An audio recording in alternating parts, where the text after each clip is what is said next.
Les voy a presentar el proyecto de titulación que llevé a cabo este último año 2022, el título Estudio comparativo para determinar el neuroprotector más efectivo para accidentes cerebrovasculares isquémicos.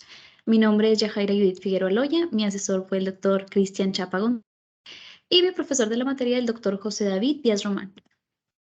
El contenido que se presenta a lo largo de esta investigación se iniciará con una introducción de los conceptos que fueron clave para el desarrollo de esta investigación, seguido de la pregunta de investigación que fue la base para el desarrollo de esta revisión sistemática, continuando con los objetivos definidos para dar solución a esa pregunta de investigación, el impacto de esta revisión sistemática, la metodología empleada para desarrollar este proyecto, seguido de los resultados y limitaciones identificadas en los resultados, finalizando con conclusiones y recomendaciones y para terminar esta presentación, las referencias y una sección de preguntas.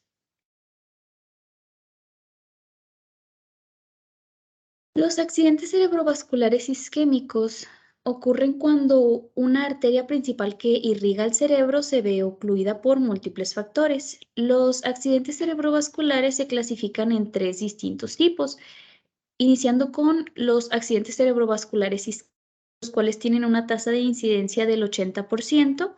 Después tenemos los accidentes cerebrovasculares hemorrágicos, los cuales tienen una tasa de incidencia del 15%. Y finalmente los accidentes cerebrovasculares trombóticos venosos cerebrales, los cuales tienen una tasa de incidencia del 5%. Según un estudio realizado por el INEGI en 2022, en 2020 hubo 18.557 defunciones a causa de los accidentes cerebrovasculares y en 2021 18.843 defunciones por accidentes cerebrovasculares. Estas cifras van en aumento debido a, bueno, las cifras que encontramos en este slide son de enero a del 2020 y de enero a junio del 2021. De acuerdo. Una vez que se da la oclusión de una arteria, el oxígeno y nutrientes se ven reducidos en el tejido cerebral.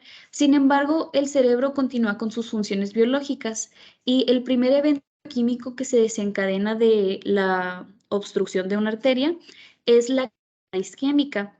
Este inicia con la metabolización de la glucosa. En un proceso normal, la glucosa se metaboliza como agua y dióxido de carbono.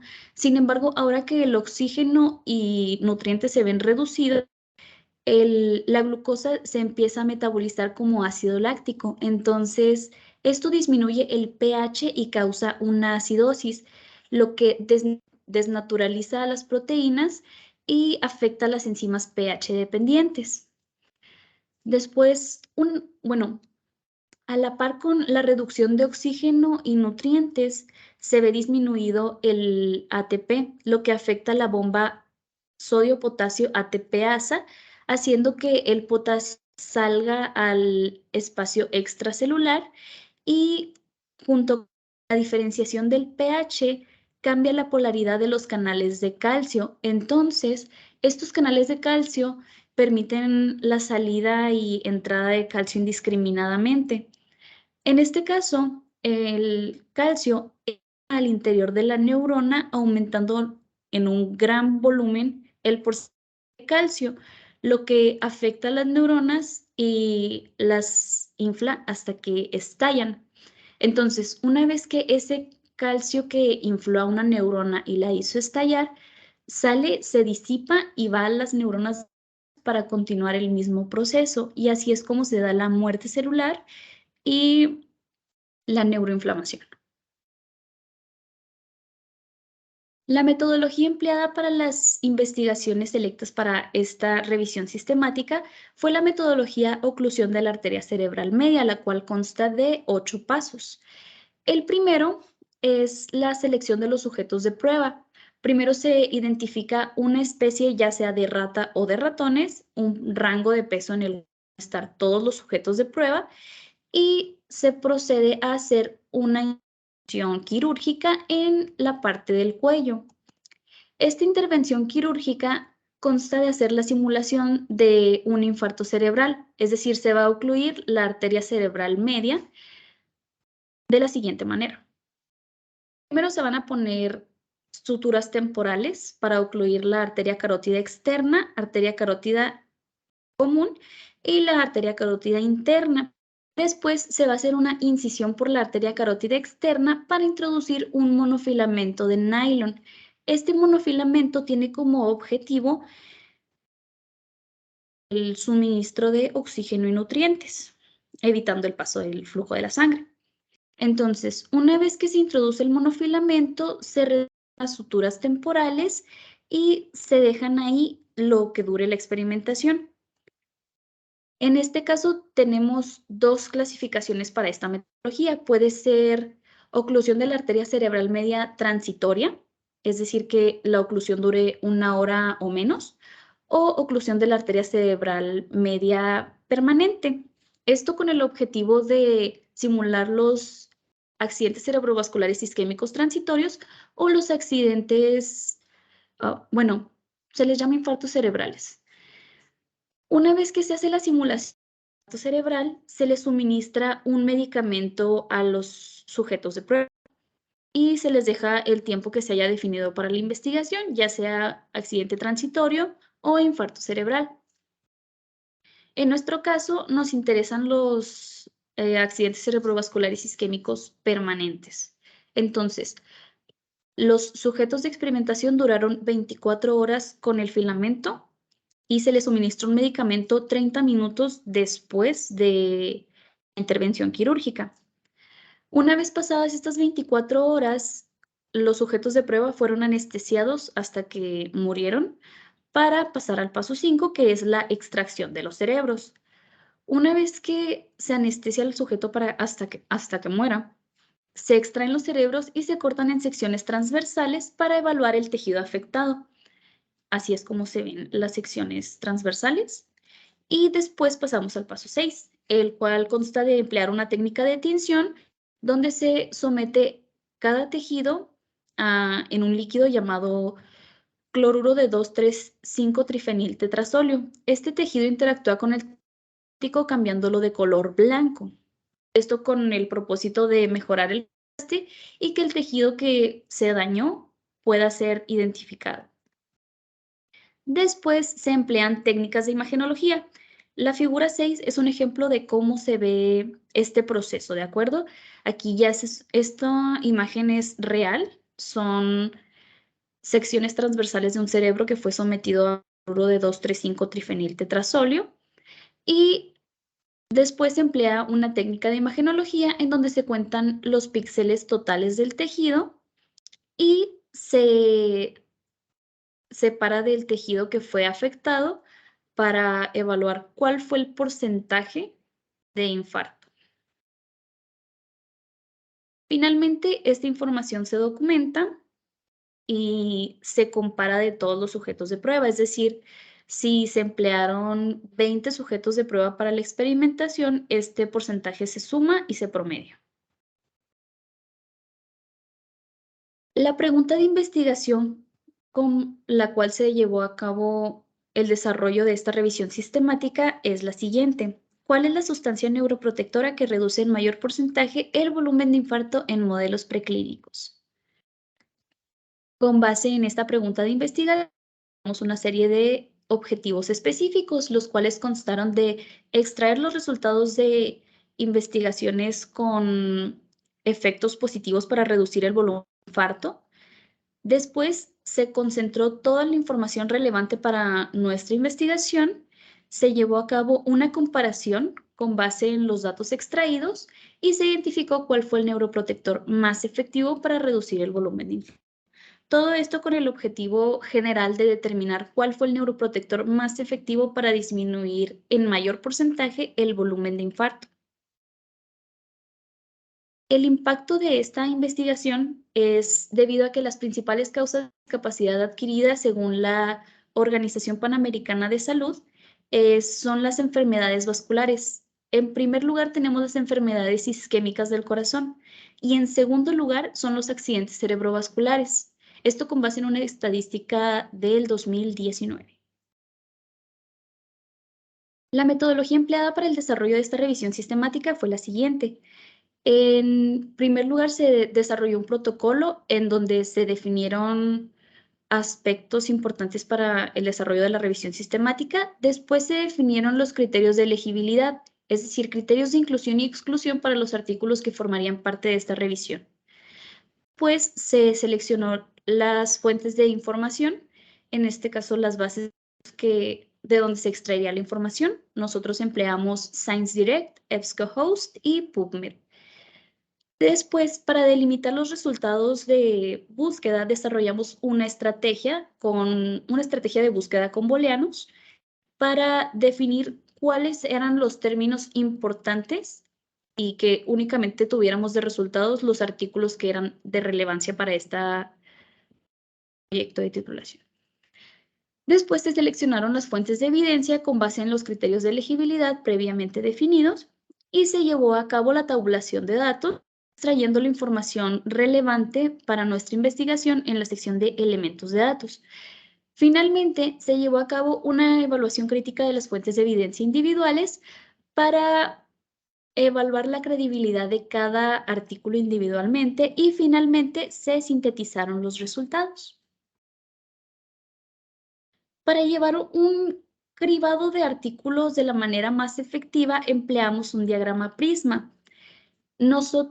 Una vez que se empleó la estrategia de búsqueda, identificamos 723 artículos, los cuales 119 se eliminaron por duplicidad, dándonos 604 artículos de relevancia, de los cuales se eliminaron 52 por estar fuera del periodo definido en el protocolo y por ser artículos que no eran de acceso libre, dejándonos como resultado 52 artículos, los cuales se evaluaron para ver si cumplían con los criterios de inclusión y no cumplieran con los criterios de exclusión. Finalmente, obtuvimos 4 artículos, los cuales se encuentran enlistados a continuación. El primer artículo de relevancia que se empleó para esta revisión sistemática fue la investigación de Mushin y compañía, los cuales emplearon N4,5-sulfanil 1,3,4-oxadiazol 2-il metoxilfenil acetamida, mejor conocido como A3. Esta es una sustancia neuroprotectora que mostró tener un muy buen efecto para reducir la neuroinflamación.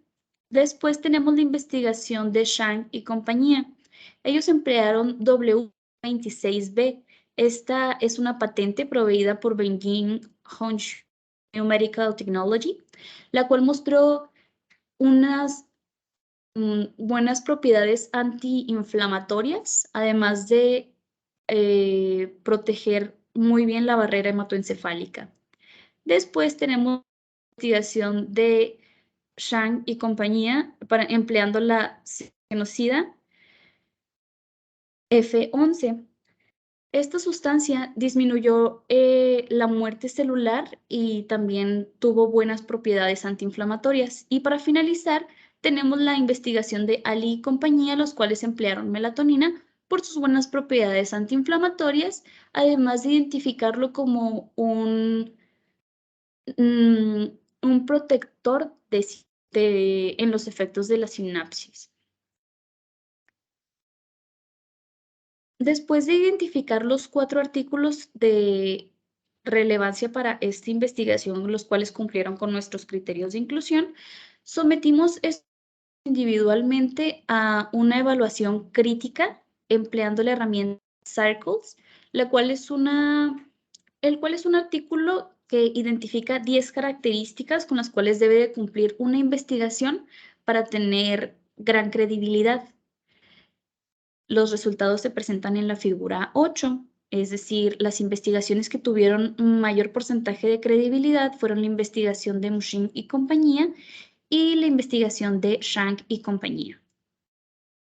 A continuación, se llevó a cabo la evaluación de credibilidad con otra herramienta, la cual se llama Retraction Watch Database, la cual es una aplicación en la que se introduce el DOI de cada investigación y arroja información de acuerdo a si la investigación tiene o no solicitud de revocación. Concluimos con que ninguna investigación tiene solicitud de revocación.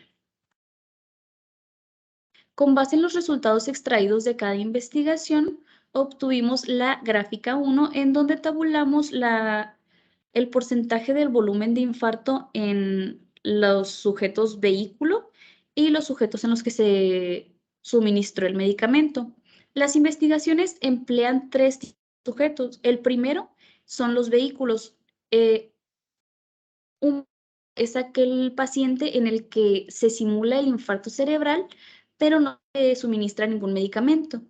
Después tenemos el medicamento, es aquel en el que se la simulación del infarto cerebral y se le suministra un medicamento. Y en tercer lugar, tenemos los controles. Este paciente es al que no se le va a hacer simulación, no se le va a dar ningún medicamento y al final de la experimentación tiene que estar igual de sano que al inicio. La figura 10 muestra los resultados del neuroprotector más efectivo para disminuir el porcentaje del volumen de infarto, el cual fue el A3. Como podemos ver en la gráfica 1, el A3 tuvo un 37% de volumen de infarto en el sujeto en el que simuló el infarto cerebral y un 100% de volumen de infarto en el sujeto en el que se suministró el medicamento. Es decir, disminuyó el volumen de infarto un 31%. Después, como el segundo medicamento más efectivo, tenemos el W026B, donde el vehículo tuvo un porcentaje de volumen de infarto del 46%, mientras que el sujeto en el que se suministró el medicamento tuvo un 21% de porcentaje de tejido infartado. Después tenemos el PF11, el vehículo tuvo un 31% de porcentaje de infarto y el sujeto en el que se suministró el medicamento tuvo un 23% de volumen de infarto. Finalmente tenemos la melatonina, donde el vehículo tuvo un 45% de volumen de infarto y el sujeto en el que se suministró el medicamento un 29% de tejido infartado. Las limitaciones que identificamos a lo largo de esta revisión sistemática fue la problemática para comparar una investigación entre otra basada en la metodología que emplean, ya que el tiempo en el que llevan a cabo los procesos varían, lo que dificulta compararlos entre sí. Otra de las limitaciones identificadas son las condiciones ambientales, ya que la experimentación dura 24 horas, pero no se especifica las condiciones en las que se mantienen los sujetos de prueba. Por ejemplo, la iluminación, si es que ellos están estresados, o puede ser la temperatura, que es un factor importante para estas experimentaciones. Después, la evaluación motora, ya que únicamente una de las investigaciones empleadas para esta revisión sistemática llevó a cabo una evaluación motora, comprobando que la diferenciación de dosis es importante para tratar los accidentes cerebrales químicos, pero no redujeron en gran volumen en gran porcentaje el volumen de infarto. Finalmente, vemos los tiempos en los que se llevan cada procedimiento, ya que no hay alguna especificación para definir en qué momento llega cada paso, de manera que se estandarice. Entonces, todos tienen diferentes timings. Con base en los objetivos de esta revisión sistemática, determinamos cuál fue el neuroprotector más efectivo, siendo el A3, con una capacidad de reducir el volumen de infarto hasta un 31%.